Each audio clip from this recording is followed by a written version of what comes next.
به نام خدا. سلام به شما دوست عزیز، امیدوارم که حالتون خوب باشه. در این جلسه میخوایم در مورد تگ پیکچر صحبت بکنیم که خیلی تگ به درد بخوری هستش، برای اینکه شما بتونید بر اساس وضعیت اون دستگاهی که دارید وب پیج روش باز میکنی، بر اساس اون اصطلاحاً ویو پورتتون یا اون اندازه اون دیوایسی که دارید صفحتون رو باز میکنین توش، عکس تغییر بکنه. مثلا حالا من یه مثال خیلی ساده میزنم، ولی خب البته خیلی پیچیدگی‌های بیشتری رو هم میتونیم روش اعمال بکنیم. شما مثلا تصور بفرمایید که 3 تا عکس دارید. حالا من قبلا این عکس‌ها رو آماده کردم برای اینکه وقت گرفته نشه. یه عکس حالا پاییزه که من اینجا آماده کردم، یه عکس تابستانه، یه عکس زمستانه. درست شد. این 3 تا رو من آماده کردم. میخوام که حالا بر اساس وضعیت اون دستگاه ما یک کدوم اینا رو نمایش بده. خب بریم کد اول بنویسیم که موضوع بیشتر براتون جا بیفته. خب من 10.html رو اینجا می نویسم. اولین کاری که میکنم بیام یه تگ پیکچر بنویسم. بعد توی تگ پیکچر ما احتیاج داریم به تگ سورس. حالا من از سورس src استفاده کنم اینجا. خب src set اول میگه مسیر اون عکسی رو که میخواین بهش بدین باز کنم. مثلا من اول از پاییز شروع بکنم. خب اینجا نمیتونیم متاسفانه مثل سورس چیز کنیم، بیاریم مسیر رو، مجبوریم دستی بیاریم. تو پوشه ایمیج بعد بریم، بعد از این و اتم. حالا من اینو کلش رو انتخاب میکنم، کپی میکنم و اینجا مینویسم. خب پس من میگم این عکس رو باز کن در چه شرایطی؟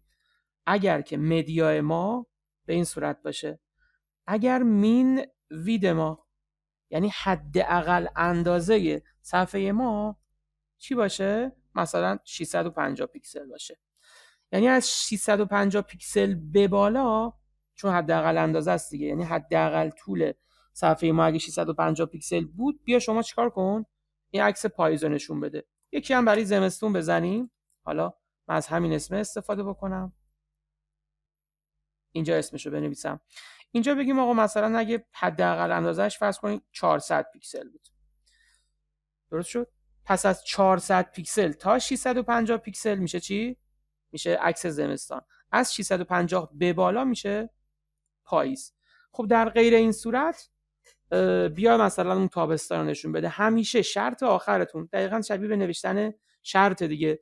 شرط آخرتون رو، یعنی حالت آخرتون رو همیشه با تگ ایمیج بنویسید.